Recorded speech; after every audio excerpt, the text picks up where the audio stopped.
કોઈ પણ વાહન હોય તેનું મેન્ટેનન્સ સમયસર થવું જોઈએ, અને જો મેન્ટેનન્સ સમયસર ના થાય તો વાહનમાં દુર્ઘટના સર્જાવાની શક્યતા રહે છે.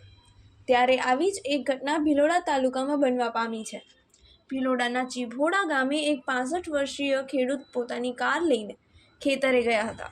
ખેતરમાં જઈને ઘરે આવ્યા બાદ કાર ઘર આગળ પાર્ક કરી હતી. ખેડૂત કાર મૂકી જેવો ઘરમાં ગયો કે તરત કારમાં એકાએક આગ લાગી ધુમાડાના ગોટે ગોટા ઉડવા લાગ્યા હતા. જોતજોતામાં આગે વિકરાળ સ્વરૂપ લીધું અને કાર સંપૂર્ણપણે આગમાં લપેટાઈ ગઈ હતી. જો કે ખેડૂત કારમાંથી ઉતરી ઘરમાં ગયો ને તરત આગ લાગતા એ ખેડૂત બચી જવા પામ્યો છે. આસપાસના લોકોએ પાણીનો મારો ચલાવી આગને કાબૂમાં લેવાના પ્રયત્નો હાથ ધર્યા છે.